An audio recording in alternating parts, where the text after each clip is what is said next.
You're listening to The Endless Party with your hosts, Megan Elijah Armstrong.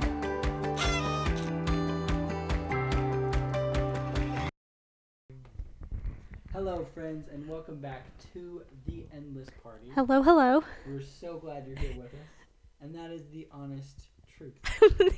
What a great start to this episode, Elijah. So, episode 54, if you haven't already read the title, is The Honesty Party. Let's be honest with you today. So, we wanted to talk about this for a couple reasons, and... Excuse me, I think my mic just went off for a second there again, but now it's on. So, we wanted to talk about this for a few reasons. One of the reasons was, as some of you might have known from our last episode, we just moved apartments. We just moved. Yes. It was a big deal. It was a big deal. And unfortunately, with our previous landlords, how do I put this delicately? We didn't rub shoulders very well. No, and what it came down, and the only reason why we even bring this whole scenario up is because at the end of the day, it came back to us living by our principles and making the best honest decision we could based off of our personal integrity. That and just our situation in its entirety. So all of you should know by now, if you haven't, we had twin girls. And with twins comes just a lot to deal with. Mm-hmm. It's a lot of work, which is a beautiful thing. We love our babies. Yeah. They're the best. I miss them now. They're napping. They're napping. Ugh, they're so cute. However, being in a basement apartment with two really rambunctious dogs and just a lot going on isn't ideal for your sanity, especially when you're having two babies that cry, because babies cry. That's Absolutely. just what they do. And so previously, when we signed the contract for our basement apartment, we made it very clear that we might be there a year, we might not. And because of that, we wanted to have some flexibility with our landlord, and they were more than happy to be accommodating to us. And the first thing they said is, absolutely, we'll work with you so long as you get past 6 months. Yeah, just get past 6 months and we'll work with you. Sure.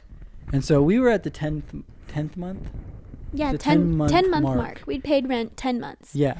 And they knew we had twins. They knew we had brought them home. And, it was just getting tight down there. It was getting really tight down there.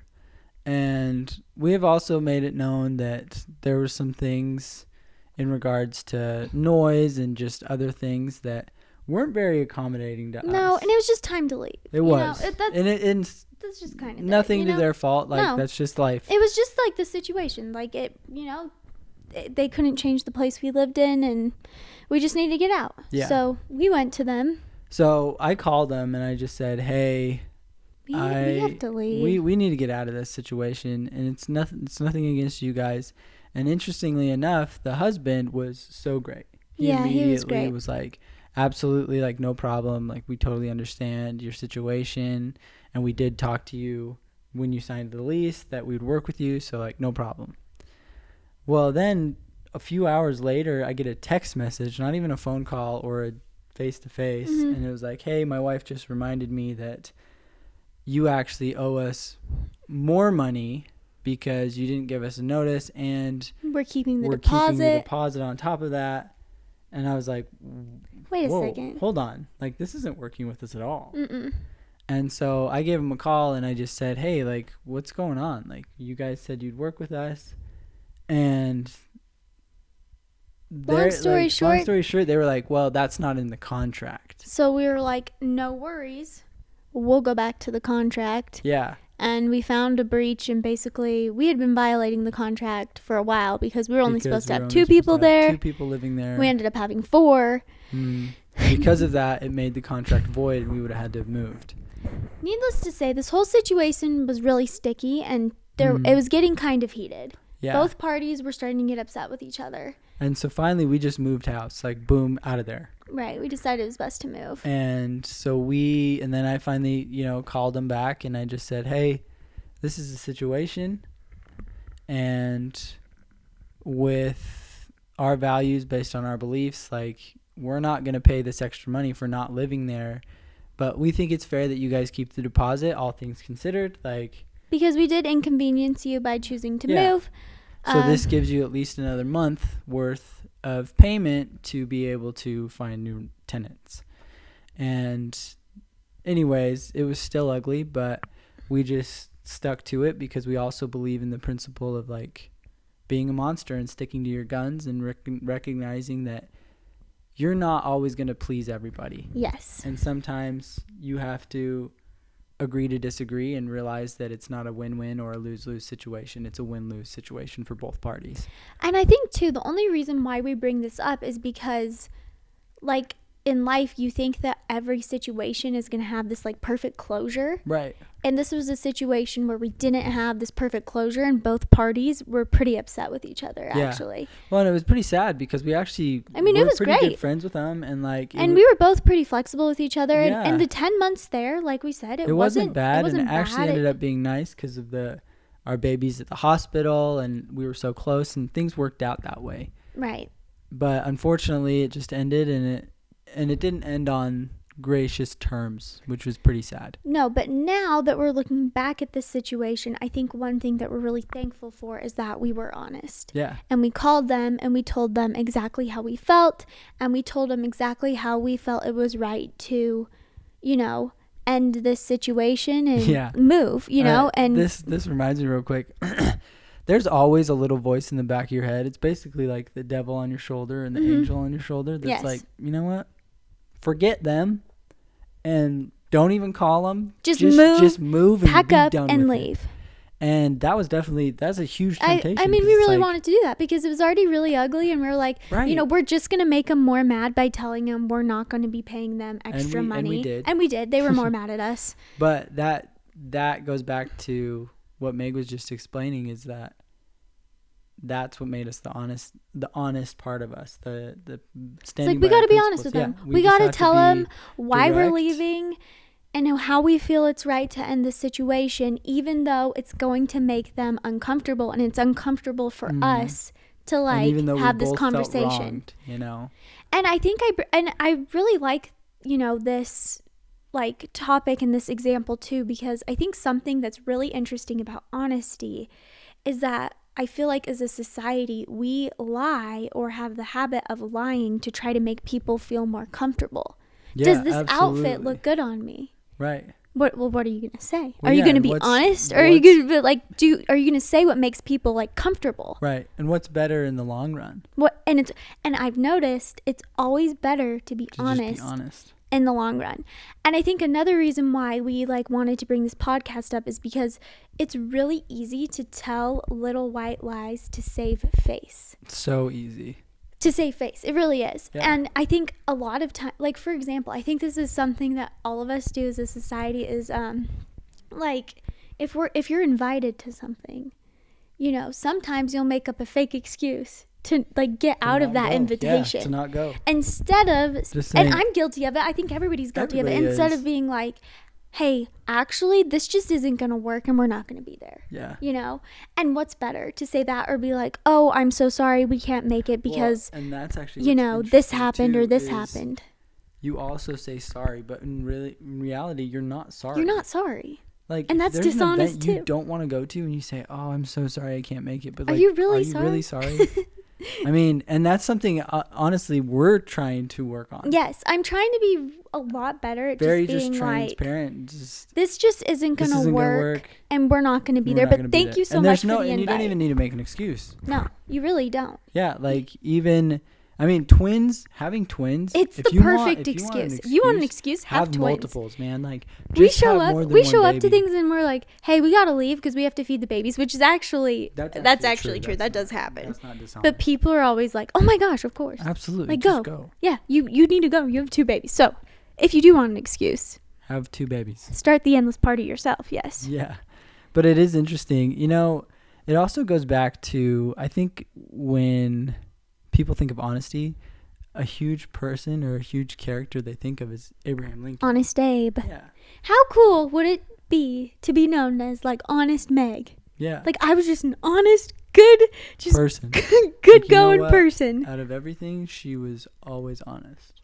I'm like, that's cool to be like. It's incredible, right? And so, like, what did you have to do in order to obtain such a powerful title? Well, he must have always been honest. Well, more than that, though, right? I was thinking about it. Oh, what? He had to be upstanding in all areas of his life, his principles, his values, because at the end of the day, true to everything. Oh my true goodness. honesty is in personal integrity. Yes. Right? So it's being able to keep your promises to both yourself and to others, to be a man of your word, to stand by no matter what comes in your way. It's actually pretty cool, because then you start to think, I mean, actually, I read his book. It's called Lincoln, not his book, but Dale Carnegie wrote a book because he just loved him. And it's called Lincoln Unknown. And he actually, his wife, so he was in love with, I think you know it better than I do, but so his first love was who he truly would have died for. Right. But she got really sick and she actually passed away. And then he promised a girl that he would marry her, and she was a nightmare. Like, he couldn't stand her. Nobody could. She was really hard. She was really, really hard. But he made that promise. But he made the promise, and he married her anyways. Oh my goodness. And that, And set up the rest of his life as such. Who you marry matters. Who you marry matters big time. Wow. Right? And so, we're not going to dive in depth on his life, but if you want to know more, that book's a great book. It's Lincoln Unknown. But it's just interesting because he was so devout to his values that he kept a promise to marry a girl who he was not in love with. That's amazing. Right. Wow. And he was I'm going to be real. I don't know if I'll ever be that honest. I don't know if I could have done that. Yeah. It's just interesting that, like, honesty is essential to developing your true self. Yeah, and absolutely. I think honesty starts with being honest to yourself. Yeah. And that's something I'm trying to develop. If I tell myself I'm going to work out today, I try to stay honest to that, like, what is it called? That promise. That promise I made to myself, and be like, commitment. okay, yeah, that commitment, and be like, I'm going to work out today because I said I was going to. Well, and if you're honest to yourself, normally you can be honest to everybody else. And it starts with you, I think. Yeah. It's cool, too. The sooner that you are honest with yourself and stop making excuses for yourself, the sooner you'll do the same for other people. Pretty cool. And it goes even a step further than that. So if you keep your promises to yourself, right? Like, your commitment and your, like, you what am I trying to say? It's like this, it just strengthens and fortifies your integrity as a person. Because if you're honest with the one person that you love most, which is yourself.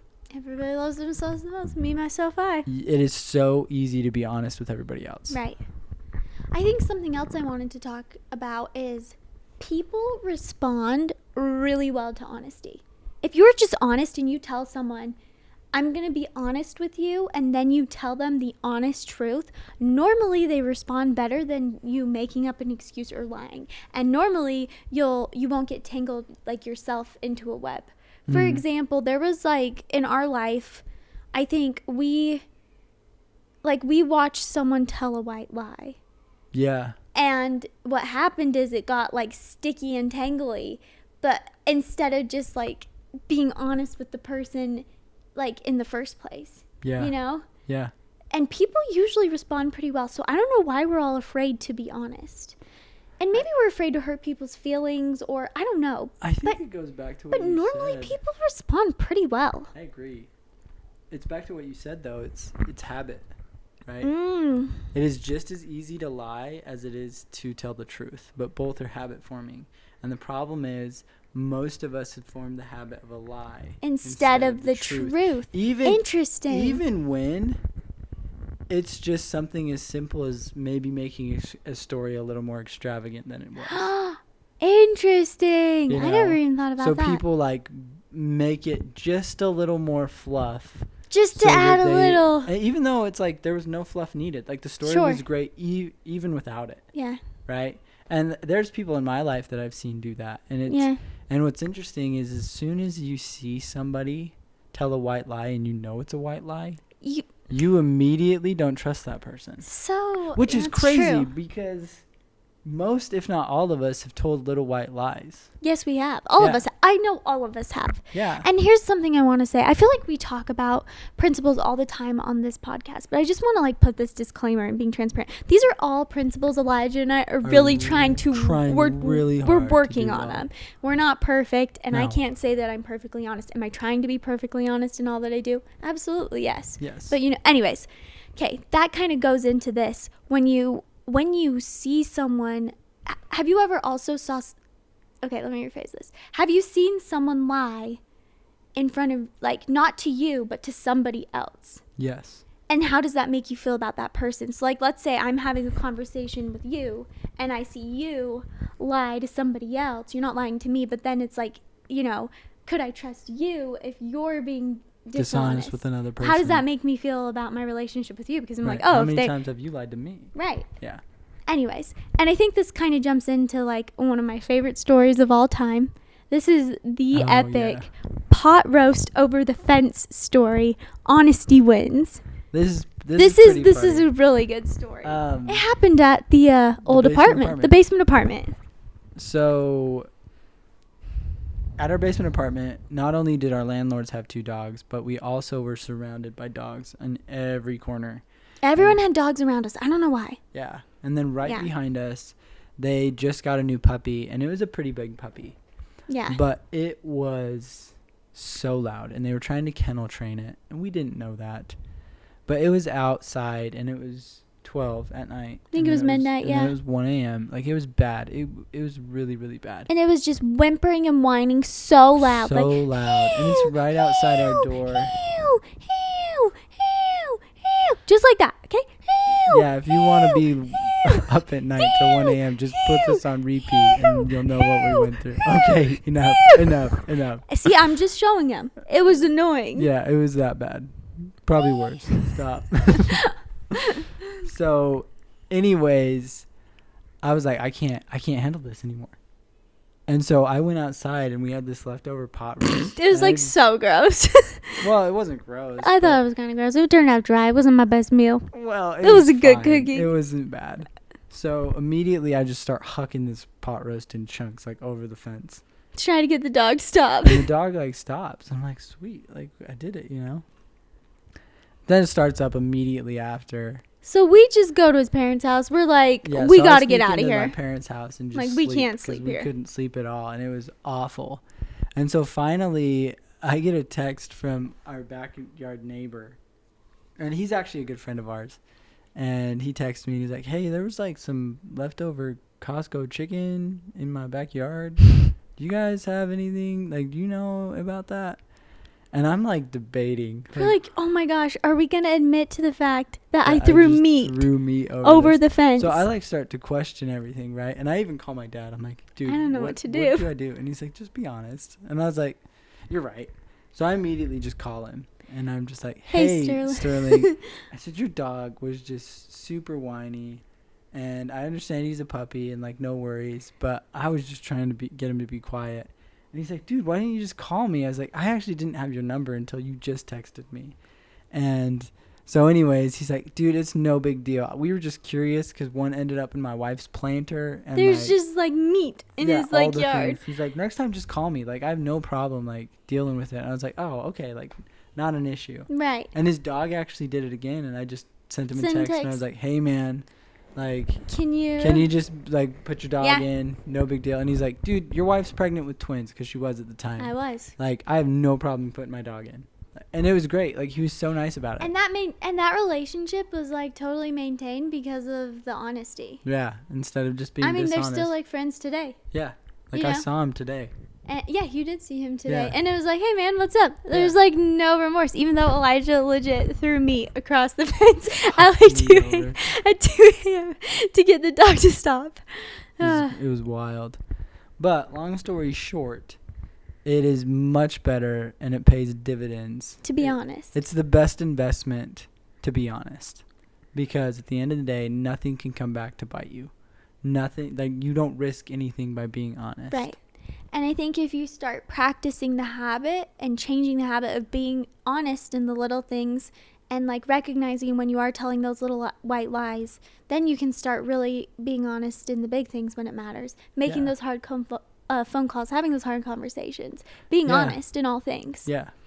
It's honestly, starting with yourself. You know, if you told yourself that you were going to commit to something, like stay committed, like do it, follow through. And if you're able to do that, everything else kind of starts to fall into place. Absolutely. I completely agree. So, thank you guys so much for joining us thanks today. Thanks for watching. And until next time, we'll be see honest. We'll see you later. Bye. Bye. You've been listening to The Endless Party. Please feel free to join us over at our website, theendlessparty.com, for more of our content. Also, we would love to hear from you. Leave some comments and let us know what you're interested in us talking about. Seriously, like, subscribe, leave a 5-star rating, whatever it is the platform says to do, so that we can keep partying together.